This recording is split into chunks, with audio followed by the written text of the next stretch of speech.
Muy buenas tardes a todos los presentes. Sean bienvenidos a este espacio virtual de formación. En esta ocasión, en el conversatorio Planta de Energía Solar Fotovoltaica de la UPSC de Cuenca, donde se conocerá resultados de producción y las características de esta estación.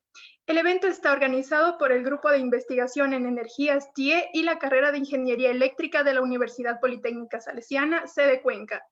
Para ello, esta tarde, en esta importante exposición, nos acompaña el ingeniero Javier Serrano, docente de la carrera de Ingeniería Eléctrica e investigador del Grupo de Investigación GIE.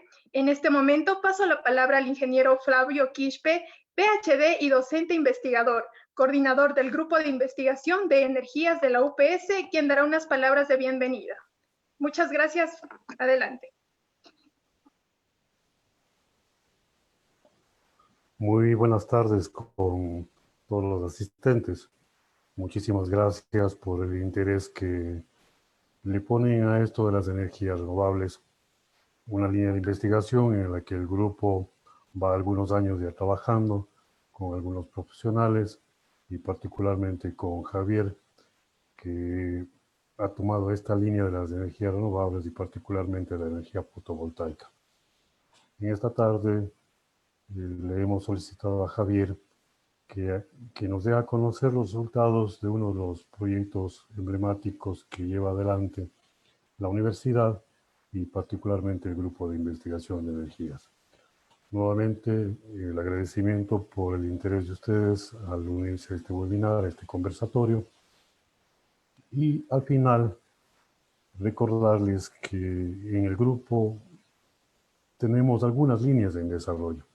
Algunas líneas en las que vamos involucrando la parte de la ciencia como tal, pero también la parte de la comunidad. La idea al final siempre va a ser servir a la comunidad como tal. Muchísimas gracias nuevamente por su asistencia y les dejo primeramente con Lili, que nos va a ayudar en esta tarde en la parte de la moderación, y luego con Javier.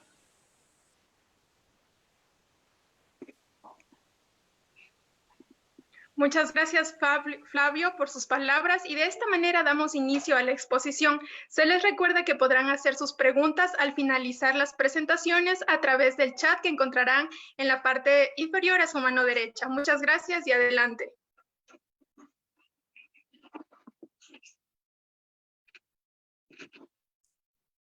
Bueno, muy buenas tardes con todos. Es un gusto para mí estar con ustedes hoy. Gracias a todos los presentes. Vemos que estamos ya con algunas personas. Estamos también en vivo en Facebook Live, también algunas personas más. Bueno, para mí un gusto presentarles una pequeña reseña de este proyecto que tenemos en la universidad, que es nuestro sistema fotovoltaico conectado a red, ¿no? Bueno, antes de nada, pues sería interesante si bien la mayoría de los que están presentes aquí conocen ya algún tema de energía solar, energías renovables, ¿sí? Yo creo que de ir al tema como tal, ¿sí? Entonces así es como vamos a empezar. Ahí, por ejemplo, tenemos en esta imagen pues la central más grande del mundo, fotovoltaica, acabada de construir, me parece que este año, 2.245 megavatios en India, ¿no? Una planta de energía solar inmensa, imagínense, más grande que Coca-Cola o Sinclair, que es la central más grande que tenemos nosotros. Tiene 1.500 megas, esta de aquí tiene 2.245 megavatios, ¿no?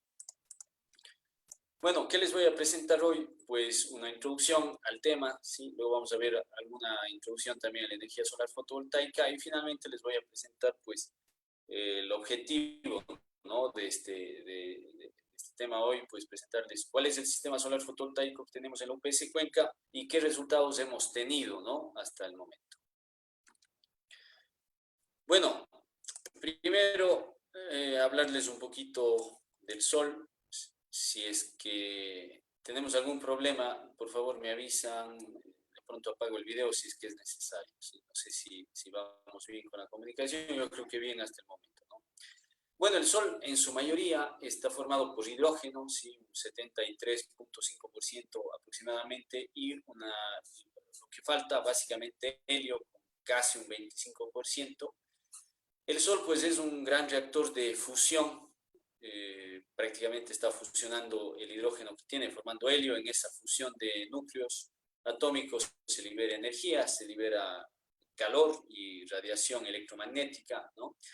Y pues eso es lo que está produciendo la energía que al final nos llega a la Tierra y es lo que posibilita la vida, ¿no? Hay algunos datos del Sol, el diámetro, la masa, por ejemplo, 330.000 veces la masa de la Tierra. El Sol, a ver, datos interesantes nada más, ¿no? La temperatura en el centro del Sol está alrededor de unos 14 millones de grados Celsius, ¿sí? Y esa temperatura tan alta, pues es la que, y la presión tan alta también, porque esa masa, imagínense la gravedad que existe en el centro del Sol, más esa temperatura, pues es lo que provoca o logra provocar esa fusión de átomos, ¿no? Y he ahí el gran problema, ¿no? De replicar los reactores de fusión en la actualidad, ¿no? Por los seres humanos, por esa cantidad de calor que se requiere, ¿no? O que se libera, más bien. Bueno, la edad media del Sol tiene unos 4.500 millones de años, ¿sí? Se estima que tiene vida para unos 5.000 millones más, y pues la temperatura en la superficie del Sol está alrededor de unos 5.000 grados Celsius aproximadamente. Algo importante, sí, de lo cual siempre cuando se habla de energía solar es diferenciar estos dos conceptos, ¿no? Irradiancia e irradiación. La irradiancia es la cantidad de potencia del Sol que incide sobre metro cuadrado, esto está dado en vatios sobre metro cuadrado, ¿sí? Se estima, ¿no? Hay un valor de constante solar que más o menos sí es este valor en promedio de los 1.373 vatios sobre metro cuadrado, que es la cantidad de radiación que incide afuera de la atmósfera, ¿sí? De la Tierra, más o menos sobre el Ecuador. Sin embargo, sin nubes en la Tierra y a mediodía, pues podemos alcanzar unos 1.000 vatios sobre metro cuadrado, ¿sí? En la zona del Ecuador y en las zonas montañosas, como es nuestro caso, en condiciones ideales, podemos superar este valor de los 1.000 vatios sobre metro cuadrado. Pero vean las unidades, ¿sí? Vatios sobre metro cuadrado, eso es irradiancia. Irradiación, en cambio, es esa cantidad de radiación, ¿sí? Pero durante un tiempo determinado. Y a eso se le conoce también como insolación, y su unidad de medida es vatios hora sobre metro cuadrado. Entonces, en definitiva, la irradiancia, en este gráfico de aquí vienen a ser estas líneas, están por acá, ¿sí? La línea, los puntitos, ¿sí? Y es un valor instantáneo de energía, digamos así, ¿sí? Por otro lado, el área bajo la curva de esta, bueno, el área bajo la curva, en este caso, es la irradiación, es decir, es la energía que se logra captar, y obviamente para tener una energía necesitamos un tiempo, ¿no? Entonces es así, compañeros y estimados asistentes, en que podemos diferenciar, ¿no es cierto?, ciertas unidades, tablas, etcétera, en donde nos presentan información y a veces no sabemos cómo interpretar. Entonces, obviamente hay que tener claro de qué estamos hablando. ¿No estamos hablando de irradiancia o estamos hablando de irradiación? Por aquí tenemos el espectro de radiación solar. Sí, el espectro de radiación solar va desde aproximadamente un poco antes, ¿no?, de los 0.3 micrómetros hasta unos 2.5 micrómetros. Por otro lado, 300 nanómetros a unos 2.500 nanómetros, pero con una incidencia de una potencia bastante grande entre los 300 y los 1.500 nanómetros, 1.800 nanómetros, ¿no? Entonces, bueno, este es longitudes de onda, el espectro de radiación solar que se utiliza.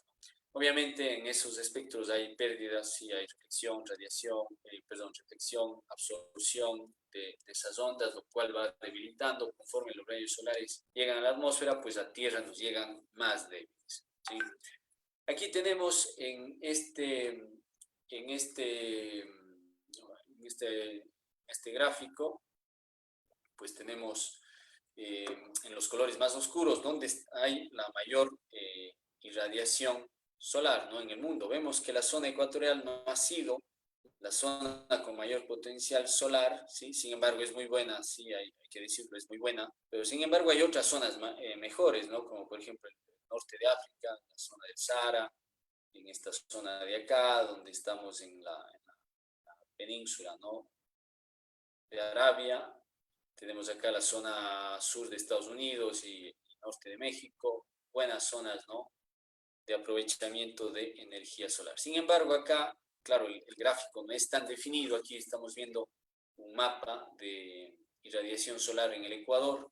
Vemos que en la zona andina, ¿cierto? En las zonas montañosas hay los valores más rojos, ¿sí? Que tienen más energía. Vean ustedes, las unidades de aquí están en kilovatios hora sobre metro cuadrado al día, ¿sí? Esta es la cantidad de energía por metro cuadrado que se logra captar en promedio en un día, ¿sí? Y vemos que en continente pues tenemos valores máximos de unos 5.4, 5.5, ¿sí? En la zona de Loja y el Oro, la zona sur, tenemos son buenas zonas, en el norte también, ¿sí? Pichincha, Imbabura, ¿sí? También buenas zonas. Y en Galápagos, ¿no? Muy buenas zonas, llegando a 6, prácticamente 6 kilovatios hora sobre metro cuadrado día. Sí, en Cuenca la media está en 4.5 aproximadamente kilovatios hora al día. Bueno, es importante también saber que los sistemas solares, dependiendo del tipo que sean, aprovechan la radiación a veces directa, solo la directa, y a veces la directa más la difusa, ¿sí? Entonces, hay que diferenciar qué es la radiación directa y cuál es la difusa. La radiación directa es ella que llega directamente del Sol sin que haya cambios en su trayectoria, ¿sí? Y básicamente la reconozco porque es la que proyecta sombras, ¿sí? Si hoy día salimos a la calle, en Cuenca al menos, no sé desde dónde nomás nos escuchen, pero si salimos a Cuenca, por ejemplo, a la calle, no nos vamos a ver la sombra, va a ser muy difícil porque la mayor parte de radiación que incide es radiación difusa, ¿sí? Entonces, en todo caso, la energía solar fotovoltaica logra captar tanto la directa como la difusa, ¿sí? Hay otros sistemas solares, como por ejemplo los de concentración, que únicamente logran aprovechar la radiación directa.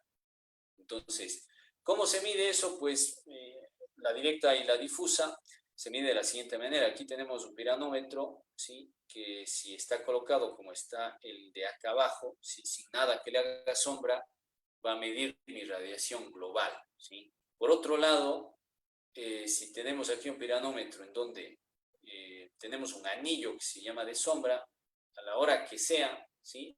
El anillo va a poner una sombra sobre este elemento, ¿sí? De tal forma que solamente estaremos viendo la radiación difusa. Entonces, aquí podríamos poner que la radiación global es igual a la radiación directa más la radiación difusa. Entonces, yo en este caso, a ver, directa menos la difusa, pongamos ahí para diferenciar. Yo en este caso no estoy midiendo la radiación directa, ¿no es cierto?, sino que estoy midiendo la global, les voy a señalar acá, y por el otro lado la difusa. ¿Cómo obtengo la directa? Simplemente es una resta, ¿sí? Esto de aquí es una suma algebraica, por lo tanto, pues la radiación directa será igual a RG menos la R difusa, ¿sí?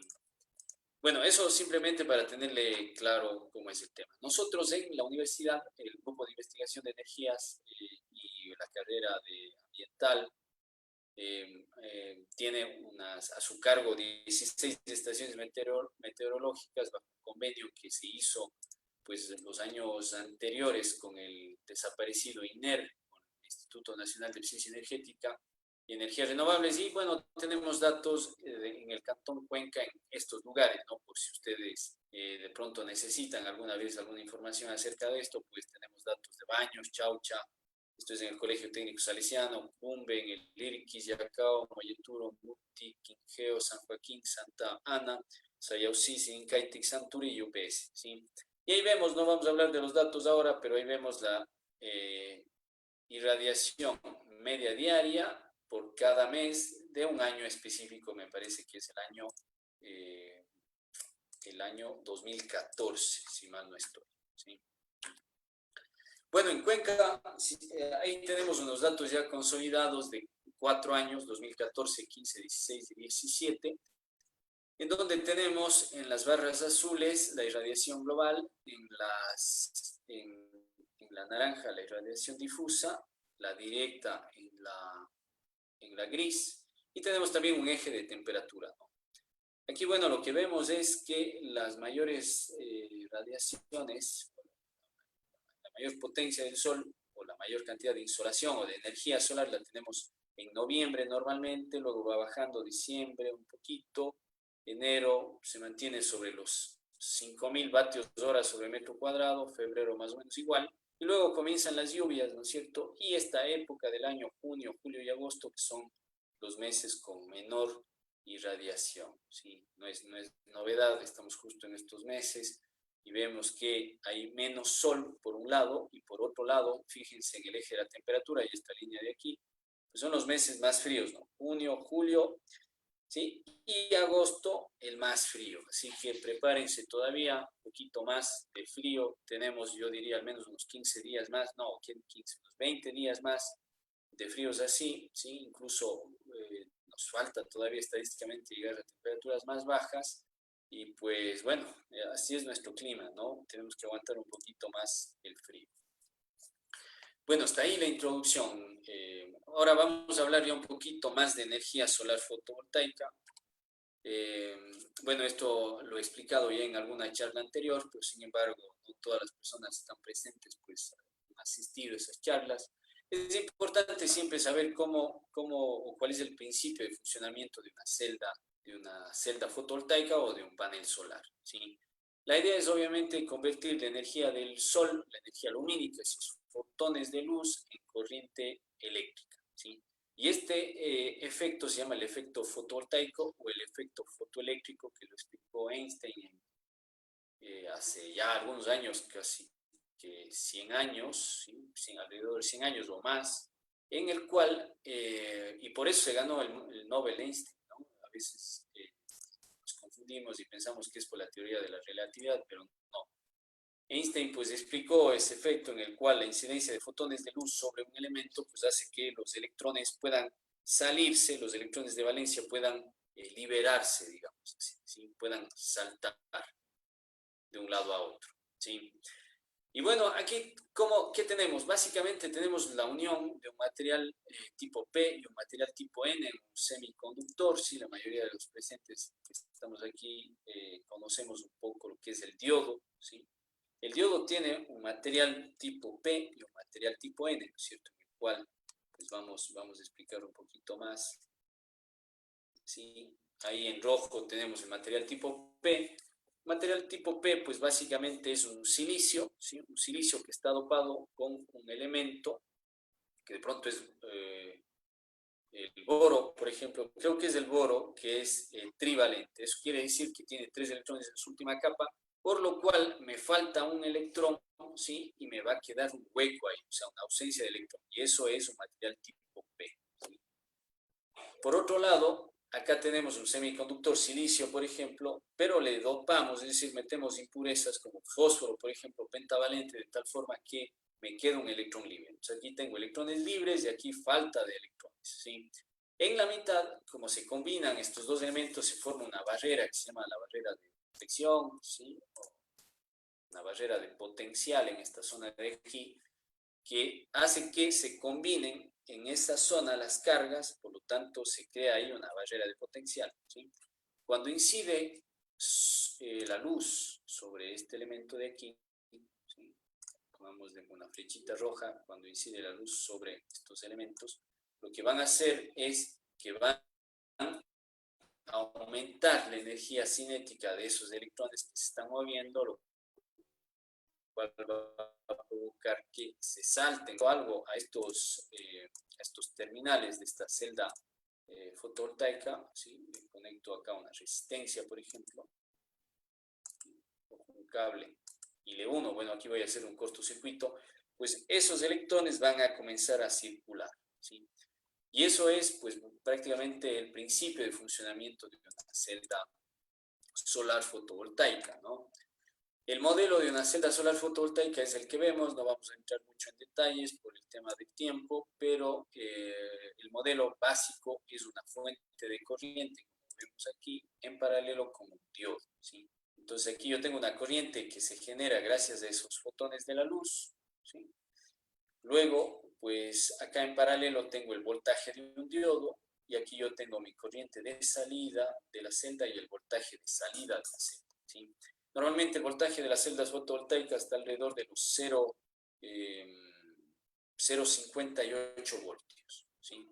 Cuando yo cortocircuito la salida de la celda, tengo la corriente de cortocircuito, que es la máxima, que es la que viene normalmente en los catálogos de los paneles. Si dejo abierto, tengo la VOC, el voltaje de Open Circuit, de circuito abierto, que es el máximo también, pero esos no son unas corrientes y unas tensiones con las cuales este sistema va a funcionar, ¿cierto? Sino que va a funcionar con un voltaje un poquito menor y una corriente también un poquito menor, ¿sí? Como sabemos, la potencia es igual en corriente continua a V por I, ¿sí? Entonces, bueno, pongámosle, no está bien, V por I, ¿sí? Entonces, yo tengo un voltaje específico y una corriente específica para una irradiación, para una irradiencia dada, tales que multiplicadas entre ellas me den la potencia máxima, ¿sí? Entonces, a ese voltaje y a esa corriente se les llama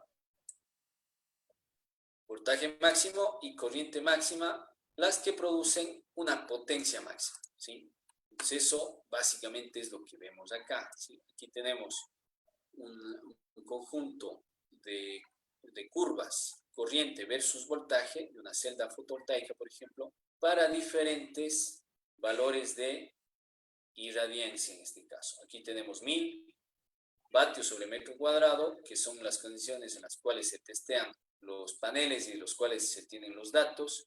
Tenemos aquí, por ejemplo, ¿qué pasa si hay menos sol? Pues baja el valor básicamente de la corriente, tenemos 600, 400, 200 vatios sobre metro cuadrado, y aquí solamente hemos puesto una temperatura, 273 Kelvin, es decir, 0 grados Celsius, y aquí sí un rango desde 0 a un poquito más. Y vemos cuál es el efecto, ¿no?, de subir la temperatura. Básicamente sube la corriente con mayor temperatura, pero baja el voltaje, ¿sí? Bueno, en todo caso, hay una corriente tal, ¿no es cierto?, y un voltaje tal que me dan el punto de máxima potencia, ¿sí? Ese es lo que se llama el maximum power point, ¿sí? Y los sistemas que utilizan la energía del sol, pues tienen ya algoritmos de búsqueda de máxima potencia, se llama MPPT, Maximum Power Point Tracking, ¿sí? El punto, la búsqueda del punto de máxima potencia, básicamente, ¿sí? Eso por un lado.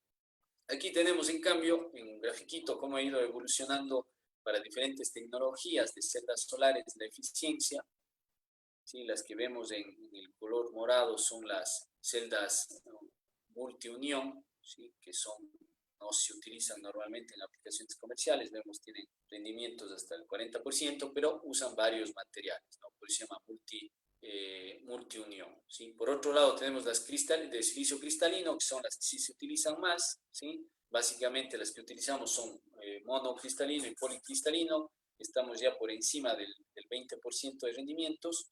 Luego tenemos algunas otras tecnologías como de película delgada, como por ejemplo el teluro de cadmio que se está usando últimamente, y otras emergentes son las rojas de acá, que son, por ejemplo, nuevos materiales como orgánicos, etc., ¿sí? Sin embargo, pues como ustedes ven, la tecnología solar todavía no ha alcanzado su pico máximo de rendimiento, sino que sigue evolucionando para mejorar. Bueno, aquí tenemos, en cambio, algunas características de los tipos y vamos a explicar esto porque en la universidad tenemos las dos tecnologías, ¿no? Estas dos tecnologías de las cuales estamos hablando. Primero vamos a hablar de los paneles. Bueno, y antes de hablar de los paneles, bueno, estamos hablando de las celdas, ¿no? Solamente esto es una celda solar. Tenemos las monocristalinos. ¿Por qué se dice monocristalinos? Porque los átomos que están dentro, ¿sí? Que es un elemento de silicio, un cierto material, sigue una misma orientación. Entonces, esos átomos están orientados, en el monocristalino están hacia la misma dirección, y ese material es usado para este panel, ¿sí? Para conformar este panel. El multicristal o el policristalino que le llamamos, en cambio, los átomos de silicio se distribuyen de forma homogénea en una misma área, ¿sí? Pero aquí tenemos la unión de varias áreas. Entonces, es por eso que en los policristalinos a veces se ve pues un panel medio que tiene un color una parte y un color otra parte, aunque últimamente se ha mejorado bastante el proceso de fabricación de los policristalinos y casi que se está llegando a uniformidades parecidas al monocristal. Y pues antes, como decíamos, se veían de varios colores, pero ahora ya se parecen al mono. Lo que sí es una forma de diferenciarles. Normalmente los monocristalinos vienen con estos cortecitos, digamos aquí, ¿sí? Con esta forma, ¿no? No es recto el ángulo que estoy señalando, sino tiene esta línea un poco diagonal, ¿sí? En cambio, los policristalinos vienen normalmente rectos. Bueno, a continuación vamos a explicar los tipos de sistemas que existen de configuraciones. Sí, aquí tenemos, por ejemplo, los off-grid, que son sistemas aislados, sistemas fuera de red. Tenemos los on-grid, que son sistemas conectados directamente a la red. Y los sistemas que son on-grid con almacenamiento parcial, o sistemas híbridos, que también les llamamos. Bueno, un sistema aislado de red, ¿cómo es? Bueno, esto está pensado para que funcionen sin que necesitemos la red eléctrica o energía eléctrica de la empresa, ¿sí? De la empresa eléctrica, digamos así, o de una distribuidora, ¿sí? Entonces, esto está pensado para zonas que de pronto es dificultoso que llegue la empresa eléctrica, zonas aisladas, en el campo, o radares, o en carreteras, por ejemplo, que el tendido de pronto de las redes pudiese ser costoso. Entonces, algunas aplicaciones podrían ser susceptibles de utilizar este sistema. Entonces, ¿qué necesitamos aquí? Pues un arreglo de paneles, ¿sí? Puede ser, esto obviamente depende de la cantidad de energía que se requiere, pues vamos a dimensionar cuántos paneles se necesitan. Luego tenemos un controlador de carga. ¿Para qué? Para cargar estas baterías que van a tener un voltaje específico, ¿sí? Que este voltaje depende de la potencia que vayamos a manejar en los equipos acá en las cargas. Luego, pues podríamos desde las baterías alimentar cargas en DC, que sería lo ideal, ¿sí? En los sistemas de este tipo alimentar con cargas o cargas en DC es lo ideal. ¿Por qué? Porque pues me evito el gasto en un inversor y me evito los problemas de potencia del inversor, ¿sí? Y me evito también las pérdidas que existen en el inversor. Obviamente no siempre se puede hacer eso, sino que se necesita tener una tensión alterna, ¿sí? Entonces aquí necesitamos a fuerza un inversor y pues a ese inversor pues ya tenemos nuestra energía en alterna. Obviamente el dimensionamiento de estos tipos de sistemas es crítico, digamos así, el tema de almacenamiento de baterías, porque si dimensionamos mal el banco de baterías y no está acorde con la energía que requieren las cargas, y si los paneles no son suficientemente grandes o hay muchos paneles que van a sobrecargar las baterías, vamos a tener problemas o, en último caso, vamos a gastar más dinero del necesario, ¿sí? Estos sistemas, hay que tener claro, no se dimensionan por la potencia que necesitamos. A veces se comete el error de decir, bueno, voy a tener, pónganse la idea ahí, 3 computadoras de 200 vatios cada uno, sería 600 vatios. Yo cojo 600 vatios de paneles y pongo eso. No, eso no se hace así, sino se demanda por la cantidad de energía que requiere esos computadores, por ejemplo, ¿sí? No es lo mismo que esos computadores trabajen los 3 una hora al día, que si trabajan 12 horas al día, ¿no es cierto? Entonces, obviamente, la cantidad de energía es distinta. Y el dimensionamiento de banco de baterías es crítico porque pues, las baterías estas son caras, no son económicas, ¿sí? Entonces, hay que cuidar esas baterías y la única forma de cuidar es hacer un buen dimensionamiento de eso. Bueno, tenemos ¿qué aplicaciones podemos tener pues, en este tipo de sistemas? Pues, por ejemplo, estaciones de telecomunicaciones, como vemos acá, sistemas híbridos pueden ser con eólicas, si es que hay viento, pueden ser lámparas, pueden ser radares, pueden ser, bueno, incluso esta tecnología nació con los satélites, obviamente satélites, aplicaciones, ¿no es cierto?, espaciales. Y vamos a ver ahora los que son con almacenamiento. Entonces, hay sistemas on-grid que tienen almacenamiento también. Se suelen llamar sistemas híbridos porque vamos a estar conectados. Es decir, aquí vamos a tener la red, ¿sí? Aquí vamos a tener la red eléctrica. Les voy a hacer este dibujo, les voy a seleccionar solamente esto, sin el generador de abajo. Ese sistema es lo convencional, ¿sí? Es lo que tenemos cada uno de ustedes, ¿sí? Todos nosotros en nuestras casas, ¿cierto? Tenemos una red eléctrica, luego nos ponen un medidor de energía, luego tenemos un tablerito donde llega esa acometida, ¿no es cierto?, de la empresa eléctrica, y de aquí para adentro ya usamos, ¿sí? Entonces aquí hacemos los cableados y ya está, ¿sí? Entonces eso es lo normal. Nosotros le compramos la energía eléctrica a la empresa eléctrica, ¿sí? Y le pagamos mensualmente por eso. Ahora, ¿qué se puede hacer aquí? ¿Qué podemos hacer? Pues podemos, si nosotros queremos no pagarle mucho a la empresa eléctrica, quiero ahorrar, o porque me gusta este tema, yo puedo instalar unos paneles solares en mi casa, ¿sí? Pongo un controlador, pongo unas baterías, ¿sí? Luego pongo un inversor que se conecta acá al tablero principal y pues cuando yo tenga sol voy a tomar energía de los paneles para alimentar mis cargas. Cuando me sobre energía cargo las baterías, ¿sí?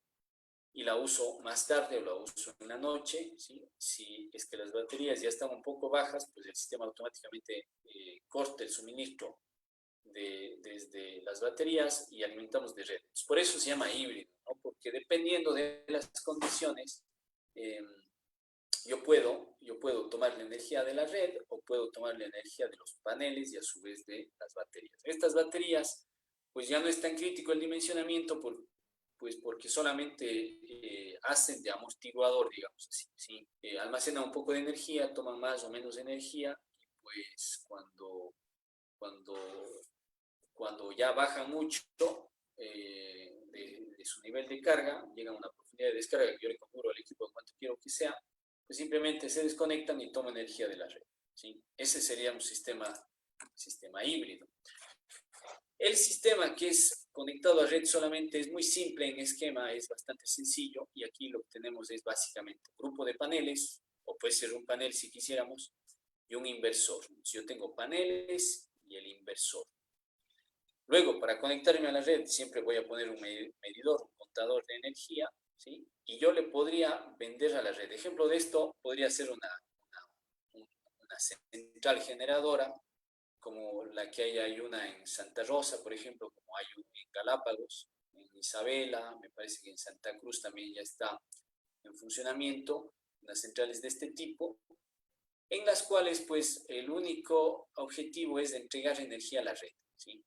Pero podemos instalar esto en nuestras casas, por ejemplo, sí se puede, ¿sí? Sí podemos también. Yo pongo ahí mis paneles, pongo un inversor, directamente se conecta a la red, pero este inversor ya es un poquito especial porque tiene que sincronizarse con la red, tanto en fase, en voltaje, ¿sí? Y según la regulación que tenemos, una nueva regulación en el Ecuador, que es la 00318, la cual me dice que si yo hago técnicamente una instalación como esta, puedo registrar mi instalación con la empresa eléctrica, y la empresa eléctrica me puede poner un contador bidireccional. De tal forma que cuando me sobra energía, yo le entrego esa energía a la empresa eléctrica. Cuando me falta energía, la empresa eléctrica me da energía, ¿sí? Y este contador sabe cuánto entró y cuánto salió. Hacemos la diferencia y al final del mes solo pago la diferencia, ¿sí? Eso es lo que se llama el balance neto, ¿sí? Esos son los tres tipos. Entonces, la conectada a red puede ser una central grandota, como la que vimos, la que les presenté al inicio de mi presentación, que está en la India, ¿no es cierto?, la central más grande del mundo. Ese es un ejemplo de esto. Pero también podría ser un sistema en una casa, en una industria, en un comercio, ¿sí? También puede puede ser. Aquí está la fotito, ¿no? de la misma central que les presenté al inicio. Este es un ejemplo de una central conectada a la red, ¿sí? Puede ser muy grande o puede ser muy chiquita, no importa.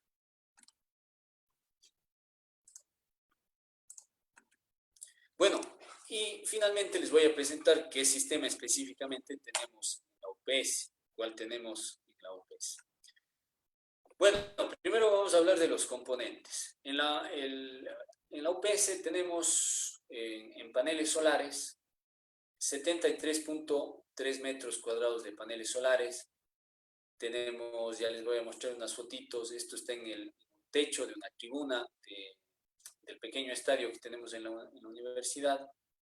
Tiene una potencia instalada, bueno, esto lo cambiamos, esto le tomé de un folleto que teníamos ahí, era inicialmente 13.2, pero tenemos 12.6 actualmente, 12.6 kilovatios pico, ¿sí? En un área de unos 73 metros cuadrados. Tenemos 22 paneles solar Fabric, son alemanes, policristalinos de 275 vatios, y tenemos otros 22 monocristalinos de 300 vatios. Son del mismo tamaño. Este de aquí es el policristalino. Si le vemos, como les indicaba, no hagamos un zoom. Aquí, estos son totalmente rectangulares las celdas, pero en los otros, los monocristalinos, tenemos estos cortecitos, digamos así, a los lados, ¿sí? Estos de aquí son un poco más eficientes, por eso en la misma área entran más vatios, ¿sí? En todo caso, nosotros tenemos esas dos tecnologías. Ya les voy a indicar un poquito el esquema también, cómo están conectados, pero están conectados en filas de 11 paneles que están en serie, ¿sí? 11 en serie, tengo estos 22. 11 en serie, otros 22, ¿sí? Que me dan más de 400 voltios en DC cada uno, ¿sí? Y corriente continua cada uno. Bueno, esto es un sistema conectado a red netamente, ¿sí? El que tenemos en la UPS. Por lo tanto, tiene básicamente solo paneles y solo inversores. Digamos así, como elementos principales del sistema solar, solo eso, paneles e inversores. ¿Qué inversores tenemos? Tenemos unos inversores de la mejor marca del mundo, a mi forma de ver, el SMA. Tenemos dos inversores, Sunny Boy se llaman, es el modelo de 7 kilovatios cada uno, ¿sí? El fabricante es alemán, ¿sí? Pero me parece que específicamente la fábrica en este caso está en Estados Unidos, al menos de los que trajimos, y pues la misión de los inversores es obtener esa radiación solar continua y transformarla a corriente alterna. Esa es la idea. Bueno, vamos a lo siguiente. ¿Qué más tenemos en nuestro sistema? Nuestro sistema estuvo pensado para también funcionar como un sistema de movilidad eléctrica, ¿sí? Entonces, también tenemos una estación de carga, es de marca Meneques Amtron, ¿sí? Esta de aquí, lo que vemos aquí, y vemos en la foto también, ahí está Frank, uno de los alemanes que vino a ayudarnos con la instalación del proyecto. Sí, todos los equipos son alemanes, ¿sí? Aquí vemos una fotito, se estaba haciendo la prueba, ver si los conectores daban, la longitud del cable, etc. Acá arriba, sobre esta tribuna, están nuestros paneles solares y pues en la parte de abajo tenemos el cargador del vehículo eléctrico, pero también tenemos unos cargadores de unas motos eléctricas que también tenemos en la universidad, ¿sí? Eso por un lado. Vamos a ver, el sistema, el diagrama unifilar, les presento aquí, tenemos 11 módulos en serie, en este caso de los monocristalinos, 11 en serie del otro monocristalino, ¿sí? 11 en serie del poli, 11 en serie del poli. Es decir, tenemos 4 circuitos en DC, digamos así, que nos manejan más o menos unos 400 voltios a una corriente máxima de 10 amperios, poquito menos, 8 amperios, ¿sí? Básicamente. Entonces, esos dos cables que vienen de aquí, el más y el menos, ¿no es cierto?, de este arreglo de paneles, ingresan directamente al inversor. El inversor tiene la posibilidad de conectar 3 circuitos en DC, ¿sí? Porque tiene 3 módulos MPPT, del que hablábamos, ¿no? Entonces, cada uno de estos elementos de este arreglo, de este string, de esta cadena de paneles, ¿sí?, el inversor se encarga de sacarles o extraerles la máxima potencia. Pues para eso yo tengo 3 elementos, simplemente aquí le hemos utilizado 2, se podrían utilizar uno más, aquí quedó vacío una entrada y aquí quedó vacío otra entrada, ¿sí? Y bueno, acá el AC, en la parte de AC tenemos unas protecciones y luego esto se conecta a un transformador, la red de baja tensión de un transformador que tiene 200 kVA, básicamente. Entonces nosotros estamos inyectando la potencia que se genera con la energía solar directamente acá al sistema, directamente a la red de baja tensión de la universidad, ¿sí? Nosotros no hemos colocado ahí un medidor bidireccional porque la red eléctrica, nosotros tenemos una red eléctrica de media tensión, tenemos varios transformadores colgados aquí, ¿sí? Y luego acá una acometida de la empresa eléctrica. Entonces, si yo pusiera un medidor aquí bidireccional, pues simplemente mido cuánta energía se va fuera del transformador, pero yo no sé si eso salió a la red eléctrica o no. Es más, esto está dimensionado para que eso no pase, ¿sí? Porque nuestro consumo siempre va a ser mayor a la potencia máxima que entregue la central. Bueno, si hay algunas dudas, pues ya veo algunas preguntas ahí, no las voy a leer por el momento para seguir con el tema, pero si tienen alguna duda, por favor, al final podemos conversar. Bueno, ¿cómo está orientado? Nosotros hicimos en el grupo de investigación un estudio, ¿sí? con 5 modelos matemáticos diferentes y con datos medidos en sitio, ¿sí? Ese es el valor agregado de nuestro estudio, que los datos no son satelitales, no son datos bajados de la NASA, etcétera, que son datos estimados, no, son datos reales medidos, ¿sí? Y con esos 5 modelos matemáticos, lo que hicimos fue, pues, estimar en qué dirección y en qué ángulo se puede captar la mayor radiación solar, poniendo paneles fijos, ¿no?, al final del año.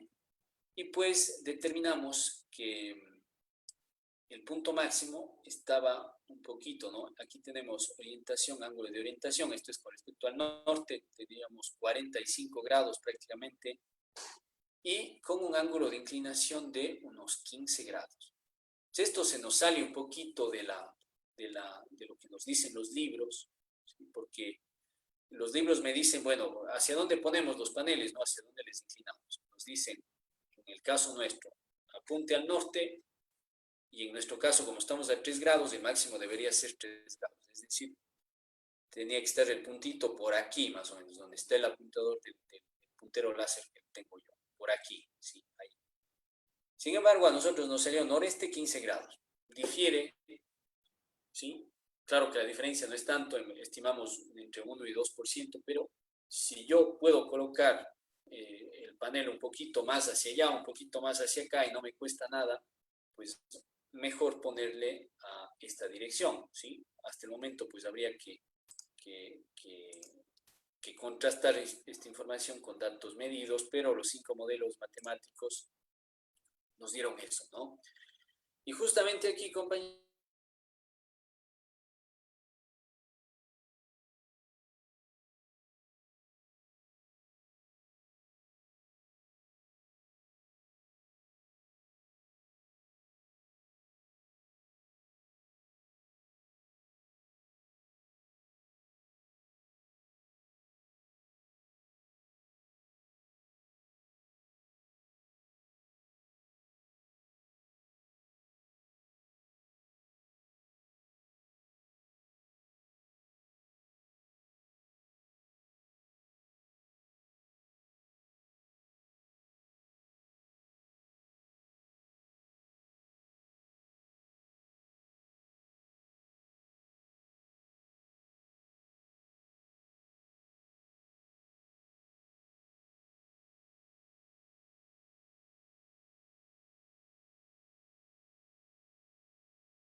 Bueno, me parece que el ingeniero Javier tuvo algunos problemas. Vamos a esperarle un momento a que se pueda volver a conectar.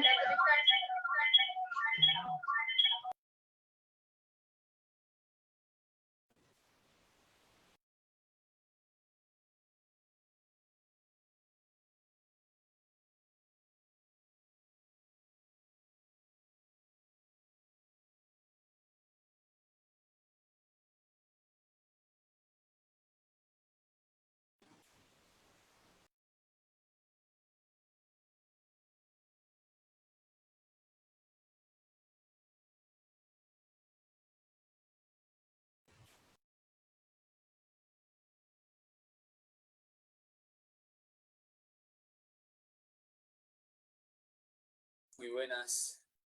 No sé qué pasó, no sé si fue problema solamente mío, pero se me fue el internet.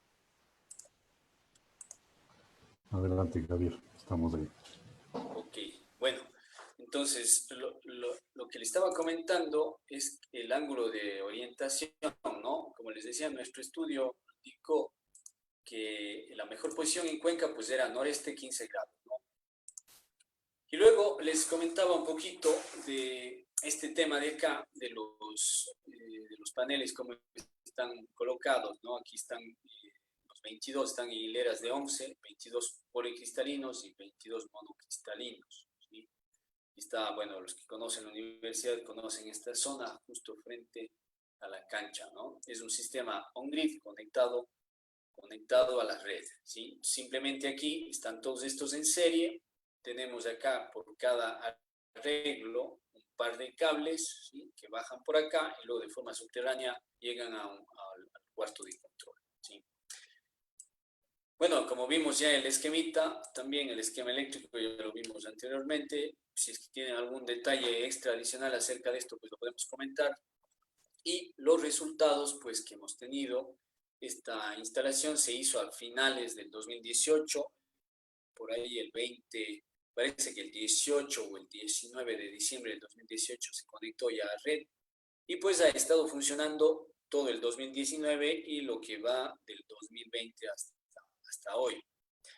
Entonces aquí tenemos el resumen de resultados, ¿no? La energía que se ha generado en el 2019 son de 16.790 kilovatios hora, ¿sí? Alrededor de, si dividimos eso para 12, saldrán unos 1.000 y pico, 1.200 tal vez kilovatios hora al mes, ¿sí? Más o menos para poner como referencia una vivienda común y corriente, su promedio consume unos 120 kilovatios hora al mes, es decir, esta instalación pues podría producir la energía que se requiere 10 hogares promedio. Ha evitado con su funcionamiento, con datos propios del Ecuador, la emisión de 8.23 toneladas de CO2 a la atmósfera. Ha tenido en este año un factor de planta de 0.3, una relación energía-potencia de 1.333 kilovatios hora sobre cada kilovatio instalado. Y hemos cuantificado un ahorro anual de $3.500 en el primer año de funcionamiento, ¿sí? Entonces, es muy interesante porque en base a estos datos podríamos cuantificar el ahorro que ha tenido la universidad por cada kilovatio hora que ha producido esta planta, ¿sí? Y es interesante para compararlo con el precio que tiene el kilovatio que nos vende la empresa eléctrica, ¿sí? El ahorro calculado, y de pronto me sorprendió inicialmente, y lo revisamos, este trabajo hicimos con los estudiantes de ingeniería electrónica recientemente, ¿sí?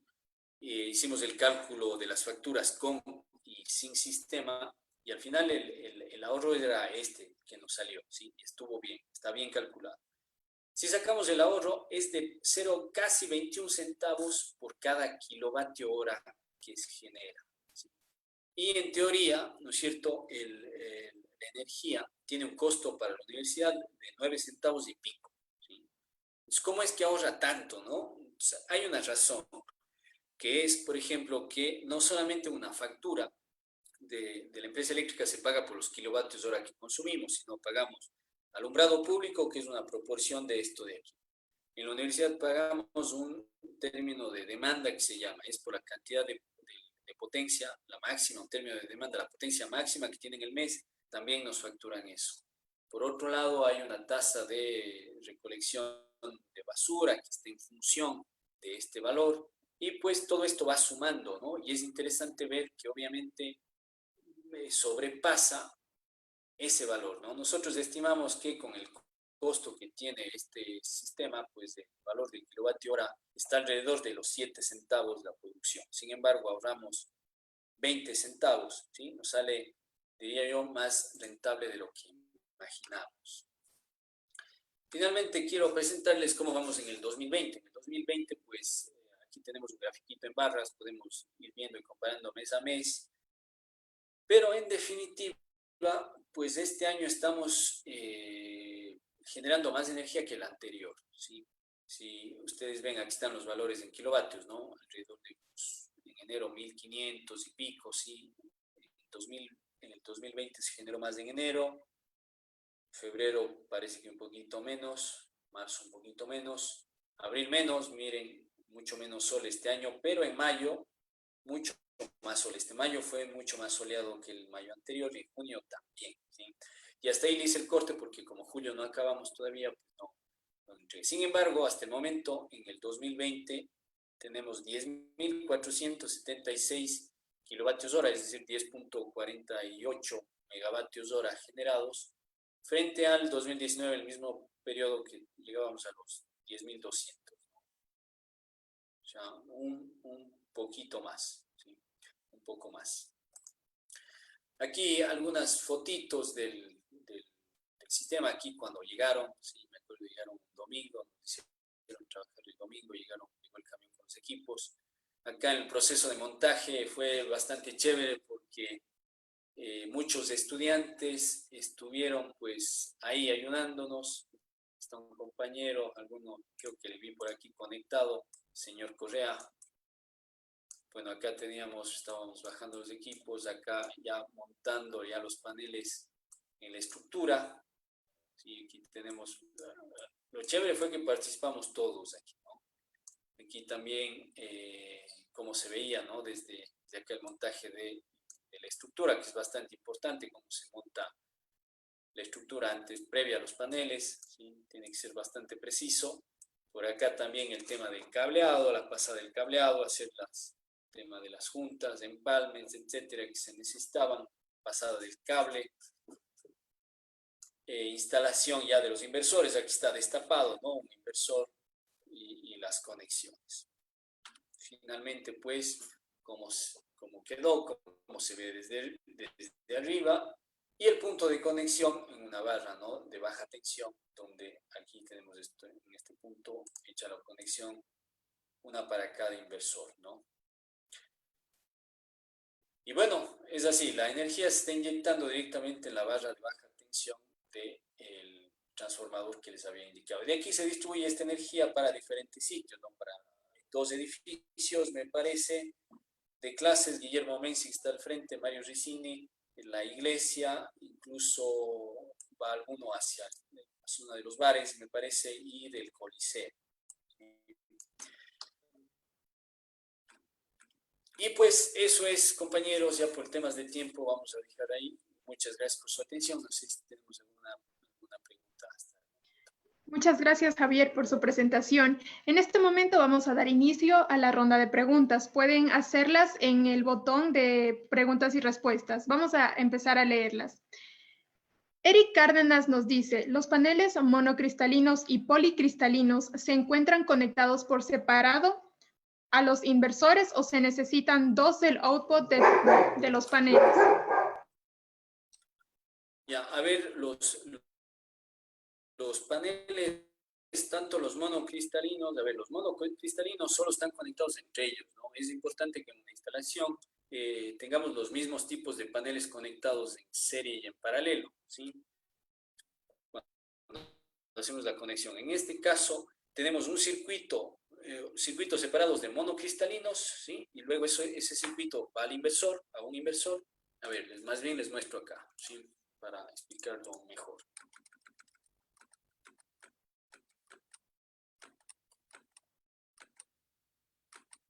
Justamente así, ¿no? Como vemos. O sea, aquí tenemos 11 paneles, pero son los mismos estos. Estos son monocristalinos.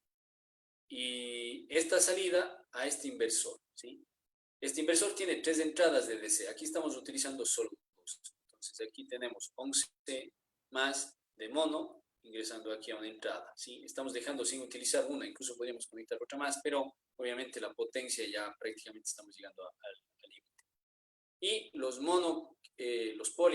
cristalinos están conectados al otro inversor, en la misma configuración. Yo creo que así hemos respondido la pregunta del compañero.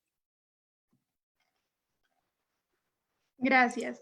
La siguiente pregunta nos dice, ¿a los paneles instalados en la UPS se les podría adaptar un mecanismo de orientación automático para captar siempre la máxima irradiación? Ya, a ver, acá muy difícil ya, o sea, este sistema ya está colocado, están colocados los paneles de forma fija, se podría poner algo de orientación automática, eso quiere decir un sistema de seguimiento del sol, ¿no? Un sistema móvil, cuando sale el sol por el este, se ponen al este, y luego el sol va cambiando y va moviéndose. Sus sistemas hay también, pero yo le vería a la UPS complicado hacerlo, ¿sí? Sí se utilizan en otras zonas, sí, pero hay que ver siempre el tema de rentabilidad versus el costo, ¿sí? ¿Vale la pena poner o no? Acuérdense que un sistema de ese tipo va a ser un poco más costoso y va a encarecer la instalación. Ahora, ¿cuánto más voy a ganar con eso frente a el costo inicial? Pues habría que hacer el cálculo y ver si vale la pena o no, ¿no? Pero en nuestro caso no haríamos esa adaptación, más bien lo que haríamos es instalar otro sistema adicional para probar, ¿no? Únicamente eso lo podríamos hacer. Muy bien, la siguiente pregunta nos dice, ¿cómo cuantifican las emisiones evitadas con el uso del sistema de paneles? Ya, todos los años el SENACE, que es el Operador Nacional de Energía, publica un informe en el cual se dice, ¿no es cierto?, de media, cuánto CO2, y les voy a poner en pantalla de pronto cuántos gramos, ¿sí?, de CO2 en nuestro caso, ¿cuántos gramos? Por ejemplo, 500 gramos de CO2 por cada kilovatio hora generado, ¿sí? Por ponerles un ejemplo. Entonces, esta de aquí es, obviamente, viendo en el país cuánta energía se generó, con qué tecnologías, ¿sí? Con todas las tecnologías que se han usado, y en función de eso hay unas tasas que me dicen el combustible, por ejemplo, el diésel tiene una tasa de emisiones, yo que sé, de 800 gramos de CO2 por cada kilovatio hora que se produce, ¿sí? Generamos con diésel, generamos con gas natural, pero generamos también con hidroeléctricas, con muchas hidroeléctricas, lo cual ha hecho que en el país haya bajado este factor de aquí. Pues me parece que nosotros calculamos con alrededor de 490 gramos, que fue el último factor publicado en 2018, me parece, ¿sí? Ese dato, ¿sí? Pero se calcula así. Luego esto de aquí multiplico por la cantidad de energía que produzco con esta energía que es limpia, que no emite, entonces ahí yo tengo un factor de CO2 emitido. Así es como se hace. Muy bien. Por otra parte nos dicen, ¿en cuánto tiempo se podría recuperar la inversión realizada si se instala un sistema on-grid en una vivienda convencional? Ya, yo sí he hecho los cálculos con los valores presentes, los valores actuales de equipos, y estamos hablando actualmente de 5 años, alrededor de 5 años. Un sistema conectado a red, ¿sí?, se va a pagar en 5 años, básicamente. Y tomen en cuenta que esta instalación les va a durar 20 años, más o menos, 20, 25 años. Eso sería.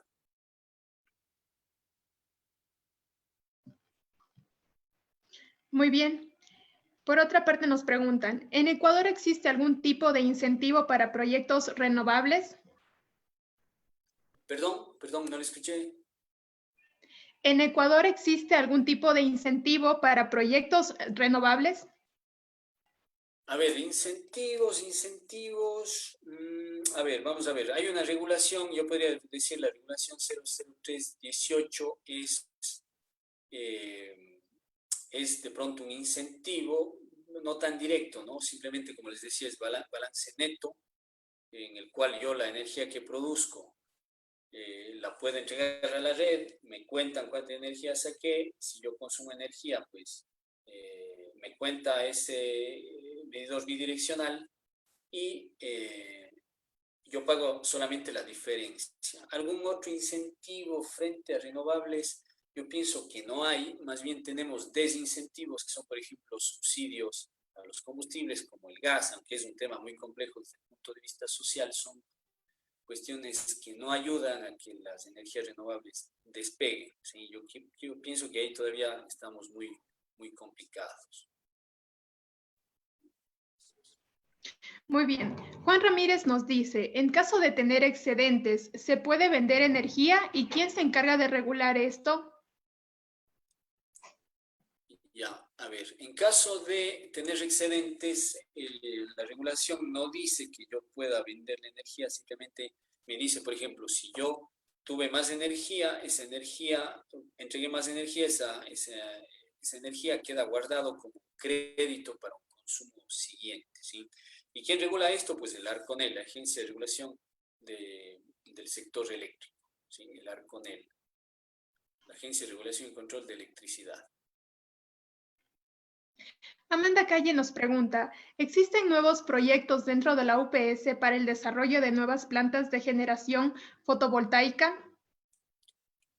Bueno, sí, yo conozco, a ver, Julio Viola, por ejemplo, tiene ya paneles solares listos para instalarse, que está trabajando en el tema, e incluso desarrollando inversores propios. Es decir, la idea es sacar productos, ¿no?, tecnológicos e instalarlos. Sí, sin embargo, ya la pandemia ha complicado el asunto, también pues siempre se está planteando proyectos por parte de los estudiantes. Acabo yo de revisar unas 2 tesis de grado, bueno, trabajos de fin de carrera que les llamamos, y están planteando algunos sistemas fotovoltaicos que podrían irse incorporando, ¿no? Hemos visto que esto funciona bastante bien y pues obviamente se puede ir incorporando cada vez más sistemas, ¿no? Todavía esto de aquí, como dato, les indico, cubre solamente un 2%, 3% de la demanda total que tiene de energía que tiene la UPS, ¿sí? Si es muy pequeño todavía para lo que consume la universidad. Muy bien. Diego Bermeo pregunta, ¿qué es lo que motivó a la UPS a realizar proyectos fotovoltaicos?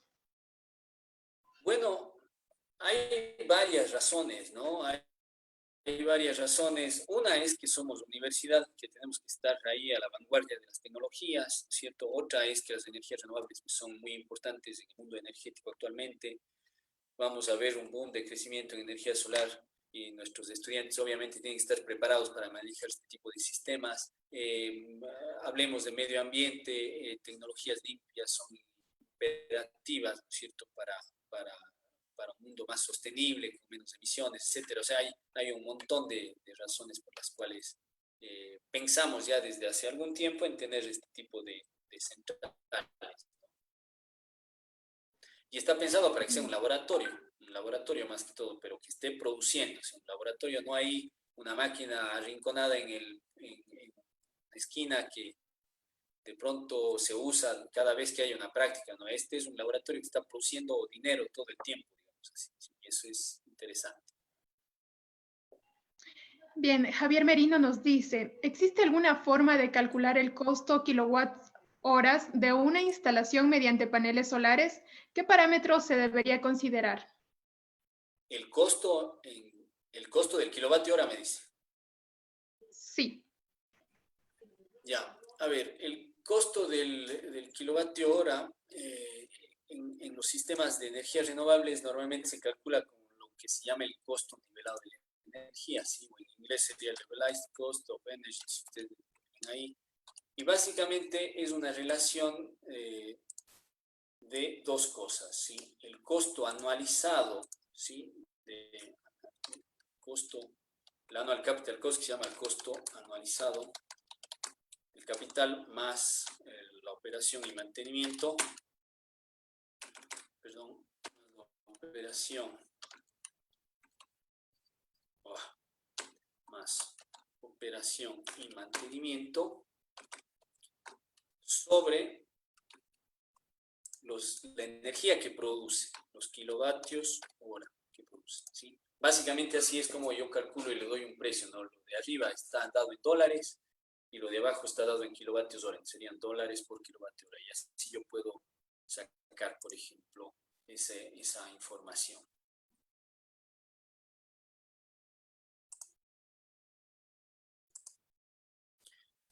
Bueno, hasta la siguiente pregunta. Vi que Esteban escribió un poquito un mensaje. Saludos, Esteban, estás por ahí, un gusto saludarte. Y sí, hay una página web en la cual se puede ver algún detalle más.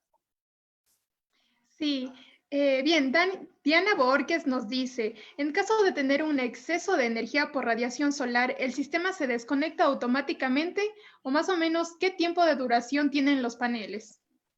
Ya, a ver, cuando hay un exceso de radiación, digamos así, que puede haber en las zonas de la sierra de acá, o sea, que excedan la potencia máxima, que son los considerados los 1000 vatios sobre metro cuadrado al día, perdón, los 1000 vatios sobre metro cuadrado, eso es dato instantáneo.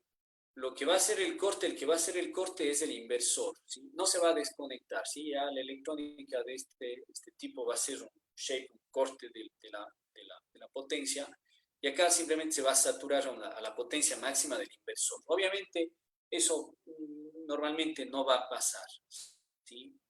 Y el tiempo de vida de un panel está estipulado que es para unos 25 años. A los 25 años el panel va a entregar, según los fabricantes, el 80% de su potencia inicial, de la que tenía inicial.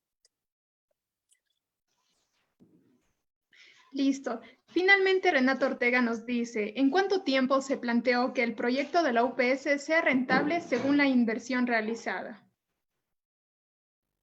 Ya, a ver, nosotros calculamos que ese proyecto se va a cubrir en unos 6 años, la inversión, ¿sí? En unos 6 años. Bueno, considerando los costos de equipos, ¿no? Costos de equipos e instalación solo de equipos. Ya la estructura esa, que es una estructura bonita, la que les mostré en las fotos, pues costó un poco más, pero está pensado para que ese espacio, es más, ahorita ya aquí hay unas mesas, hay unas sillas, ¿sí? Está pensado para que sea un espacio de esparcimiento para los estudiantes o de pronto un lugar de sombras en donde cuando haya partidos se pueda utilizar esa zona. Entonces esto de aquí le encareció un poquito más, digamos así, al proyecto, pero fue porque tenía otro propósito también, ¿no? En todo caso, solo el sistema en máximo 6 años se va a pagar, ¿sí? Máximo. Muchas gracias. Bueno, en sí, por cuestiones de tiempo, las preguntas que aún no han sido respondidas van a llegarles a su correo con la debida respuesta. Y bien, finalmente agradecemos mucho a Javier por darnos a conocer este gran aporte a la investigación y producción científica de la universidad y la ciudad. También agradecemos del mismo modo a todos quienes participaron de este conversatorio y les invitamos a que nos sigan en todas nuestras redes sociales como @Ecosistema de Investigación UPS y que sigan participando de los diferentes eventos virtuales que se desarrollan siguiendo estas diferentes páginas. Muchas gracias a todos y muchas gracias a los panelistas. Gracias a ustedes, un gusto estar con ustedes.